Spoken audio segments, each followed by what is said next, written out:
Pues yo voy a dar mi sesión sobre el vértigo, un poco diagnóstico diferencial y tratamiento. El vértigo representa el 10% de todas las consultas en atención primaria. En general, la prevalencia es del 30% en ancianos frente a un casi 2% en jóvenes y es el doble frecuente en mujeres que en hombres. Importantes, normalmente el paciente viene aquí diciendo mareo, pero no todos los mareos son vértigos y no todos los vértigos como tal son neurológicos. Primero, diferencias de tipos de mareo. Pues primero está el presíncope, que el paciente lo cuenta como esa sensación de desfallecimiento, pérdida inminente de conciencia y suele acompañarse de cortejo vegetativo, náusea, sudoración. Suele ser por un síncope vasovagal, un síncope cardíaco o una hipotensión ortostática. Después el vértigo como tal, que es como una ilusión de movimiento rotatorio, bien del propio paciente o del entorno, también se puede acompañar de cortejo vegetativo, sobre todo de náuseas, y representa o quiere decir una disfunción vestibular.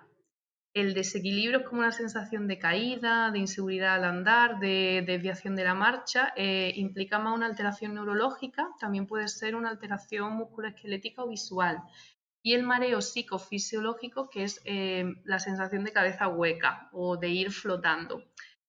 Suele estar relacionado con enfermedades psiquiátricas, también con la medicación y a veces con traumatismos craneoencefálicos.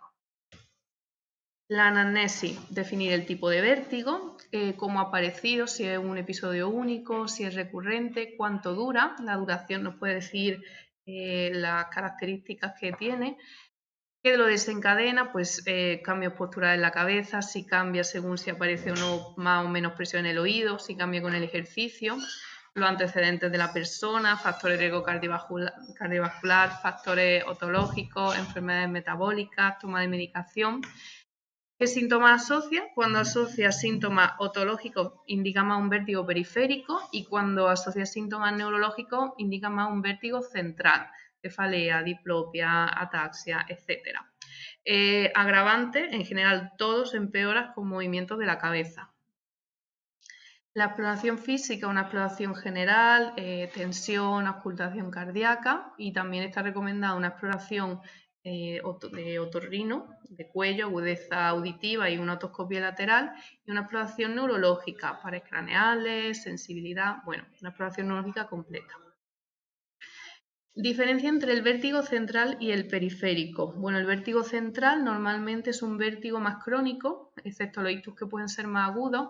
Los síntomas son de inestabilidad, el paciente cae hacia un lado, mareo.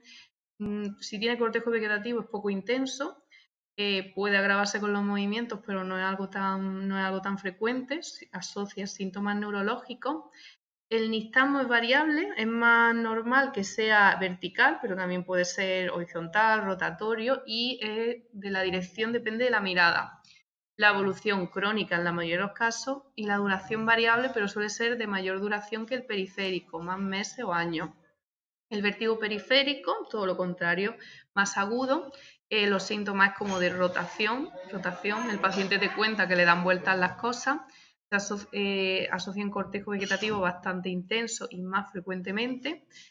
Se asocia muchas veces con síntomas otológicos, con hipoacusia o con acúfeno. El nistagmo suele ser horizontal y de dirección fija o independiente de la mirada. Suele ser recurrente en forma de brotes y la duración es más corta, minutos, segundos, a veces horas.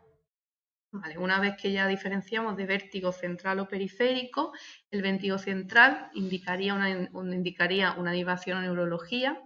El vértigo periférico tenemos pues, de tres tipos según los síntomas que se asocien, lo voy explicando cada uno. El vértigo periférico aislado suele ser por una neuritis vestibular o una vértigo paroxístico periférico benigno y que estaría indicado una derivación programada otorrino cuando tiene mala evolución. De este vértigo, el primero, el vértigo posicional paroxístico benigno, es el más frecuente de todos. La causa es una canalolitiasis o cupulolitiasis, es decir, acumulación de los residuos que producen la otoconia en el canal semicircular posterior. Lo desencadenan distintas posiciones de la cabeza. El diagnóstico es con las maniobras de Dix-Hallpit, La duración, segundos. Normalmente el paciente da cuenta que está tumbado en la cama, que al incorporarse o al cambiar bruscamente la posición de la cabeza aparece este vértigo. No suele tener síntomas asociados y puede ser recurrente. Tratamiento con las maniobras de Play o las de Semon, que el 80% de éxito, y en el domicilio se le puede mandar al paciente que haga las maniobras de Brandarov, que son muy fáciles si vuelve a repetirse el vértigo. Antes de pasar a la neuritis vestibular, voy a explicar las distintas maniobras brevemente. La de Dix-Hallpit, que hemos dicho que es una maniobra diagnóstica, provoca el vértigo del nistagmo, confirma el diagnóstico, tiene una sensibilidad bastante alta y básicamente ponemos al paciente en una camilla, rápidamente se le gira una cabeza a 45 grados, se tumba hacia atrás y en esta posición se observa si aparece el nistagmo. Luego volvemos a sentar al paciente, debería de desaparecer y repetir la maniobra hacia el contrario. Cuando es positiva, primero el paciente le va a aparecer esta sensación de vértigo y nosotros observaremos un nistagmo horizontal rotatorio que desaparece tras un periodo de fatiga de unos 30 segundos. Positivo indica VPPD. Luego las maniobras reposicionadoras, básicamente la maniobra de Play, que es como que hay que hacerla en una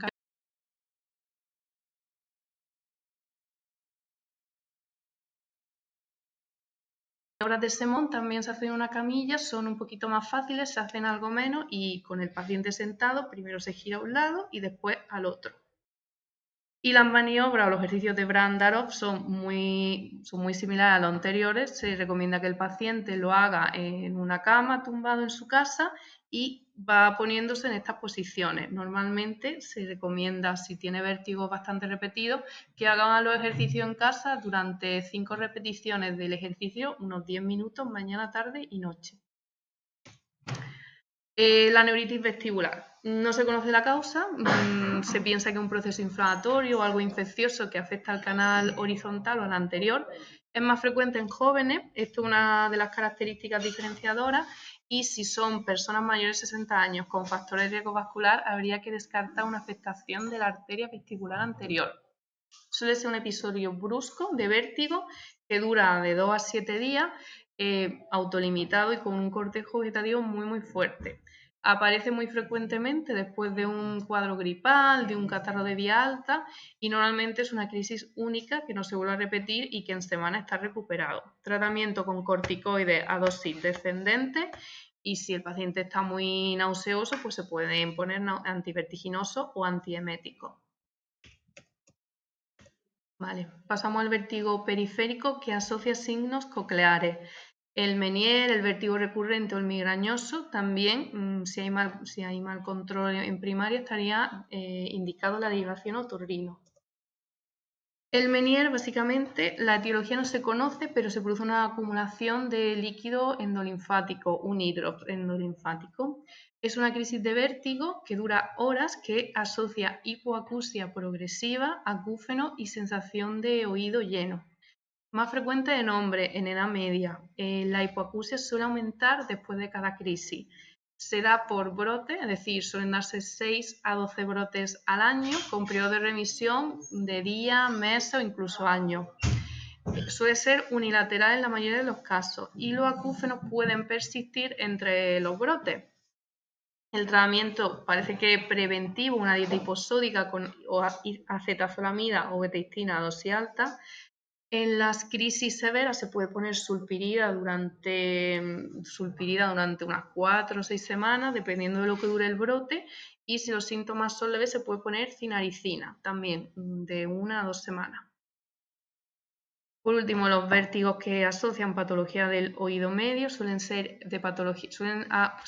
infecciones, traumatismos, cirugía. Dependiendo del caso, sí que podría estar indicada una derivación urgente a otorrino. Los dos más frecuentes, la infección por herpes zóster ótico y la laberintitis. La infección por herpes zóster es una infección por el virus de la varicela zóster. Es una crisis vertiginosa única que dura más de 24 horas. Suele asociar dolor de oído, talgia, las vesículas, el síndrome de Ramsay-Hunt, parálisis facial periférica, normalmente una crisis única que no vuelve a repetirse. La laberintitis, que es una complicación de una otitis media, dura días, se asocia una hipoacusia unilateral y a veces otros síntomas ópticos y según la causa evoluciona mejor o peor, en los peores casos puede necesitar de cirugía. Tratamiento de las crisis, pues reposo en cama, los sedantes vestibulares, la sulpirida, ansiolíticos, también va bien el diazepam, como antiemético la metoclopramida o la domperidona y también, si la causa es vestibular, supresores de la función vestibular, la betahistina. ¿Cuándo deriva la urgencia? Bueno, el 84% se pueden tratar en atención primaria. Derivar, pues un inicio agudo muy intenso en pacientes con factores de riesgo cardiovascular, una inestabilidad muy intensa, nistagmo espontáneo que cambia de dirección, se asocia a focalidad neurológica, una cefalea brusca, intensa y reciente, que altere el nivel de conciencia. Mareo en personas que tengan, pues, que sospechemos una enfermedad grave detrás y alteraciones en el electrocardiograma que indiquen isquemia cardíaca. ¿Y cuándo derivar no urgente, sino de manera programada? Pues bueno, en general, aunque esto depende de los casos, cuando el vértigo no cede pasado un mes, cuando son muy recurrentes y no se controlan con medicación, cuando asocia síntomas auditivos, hipoacusia, acúfeno o tonorrea, si hay una parálisis parcial periférica y cuando se sospecha también un vértigo de causa central.